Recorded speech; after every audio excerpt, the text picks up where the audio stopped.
पटना की इस भूमि, बिहार की भूमि, बिहार में वैसे ही बहार है।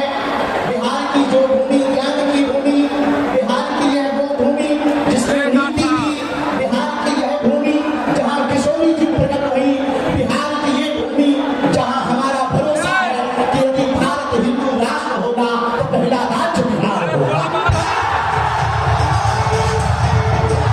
लेकिन आज धन्य है ये भूमि और धन्यासित हुई परम पूज्यपाद गुरुदेव भगवान जैसे नवग्रहों के बीच में सूर्य चमकता है, वैसे ही आज सभी संतों के बीच में जिनकी अध्यक्षता में यह कार्य हो रहा, सनातन का महाकुंभ हो रहा, पूज्यपाद जगतगुरु भगवान विराजमान है।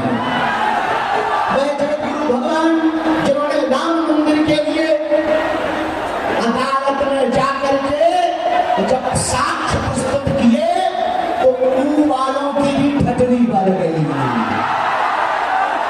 और भगवान श्री राम अयोध्या में जहां विराजमान है, सबकी लाले हम सबके लिए, हम सबके श्री राम को हम सब अपनी आंखों से टेंट से देखा। उसका एक सबसे बड़ा कारण पूज्य गुरुदेव भगवान है, जो सबसे बड़ी भगवान की है। हम पूज्य गुरुदेव भगवान के चरणों को प्रणाम कर रहे, सभी संतों को प्रणाम कर रहे, सहाय कर रहे।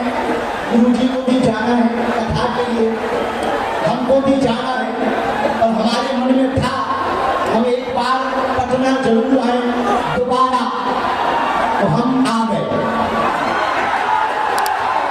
पिछली बार सुरक्षा कारणों से इस गांधी मैदान में कथा की अनुमति नहीं मिल पाई।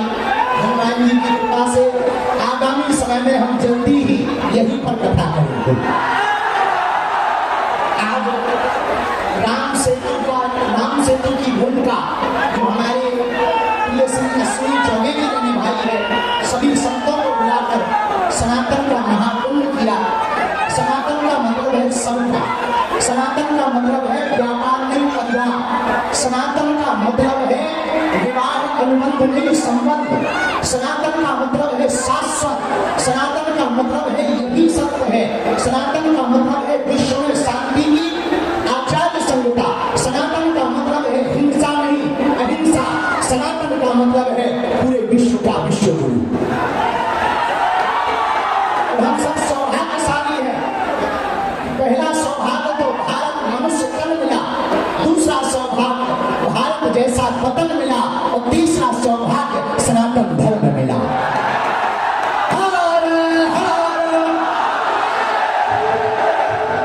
इसलिए बिहार के बाग लो, बाग लो, हम सब हिंदू, हम सब हिंदू। भैया माई बारी ठटनी कर दो, सब बार बंद कर दे। हम सब हिंदू, हम सब हिंदू। इसलिए हम सब आज सनातन महाकुंभ के इस पर्व पर एक बात हम कहेंगे और विराम करेंगे अपनी बात को। अभी वर्तमान में कहीं भाषावाद की लड़ाई चल रही, कहीं क्षेत्रवाद की लड़ाई चल रही, कहीं जातिवाद की लड़ाई चल रही। हमारी एक ही प्रार्थना है, हिंदुओं को घटने मत देना, हिंदुओं को कटने मत देना। हिंदुओं जातवाद से ऊपर उठकर राष्ट्रवाद के लिए जीना। यदि राष्ट्रवाद के लिए नहीं जियोगे तो इस देश को बहुत सी ताकतें गजवा ये हिंद बनाना चाहती हैं और बिहार के पागलों हमारा एक ही सपना है, भगवा ये हिंद होना चाहिए। अगर हुआ मेरे धर्म पर घात तो मैं प्रतिघात करूंगा, क्योंकि मैं हिंदू हूं, सिर्फ हिंदुत्व की बात करूंगा। एक बात और सुनो बिहार वालों, हम किसी मजहब के विरोधी नहीं है, न हमें मुसलमानों से दिक्कत है, न हमें ईसाइयों से दिक्कत है। हमें तो हिंदुओं में रहने वाले और हिंदुओं से दिक्कत है जो जातियों के नाम पर हिंदुओं को लड़ाते हैं। अरे जब हम सब हिंदू एक हैं, एक बात बताओ, एक पिता के 4 बेटे हैं, तो क्या किसी पिता को एक बेटा अप्रिय, एक बेटा अप्रिय होगा? बोलो बोलो बोलो। चारों समान होंगे कि नहीं? चारों प्रिय होंगे कि नहीं? हम सब हिंदू हैं, हम सब समान हैं, हम सब आपस में लड़े ना भैया। हम राजनीति के चक्कर में नहीं आए, हम पटना में रामनीति के चक्कर में आए हैं। और दूसरी बात सुनो कान खोलकर, हमारे पत्रकार बंधु भी खड़े, इन्हें मसाला तो चाहिए ही चाहिए। इनको हम कहेंगे भैया बिल्कुल कान खोलकर, हम किसी भी पार्टी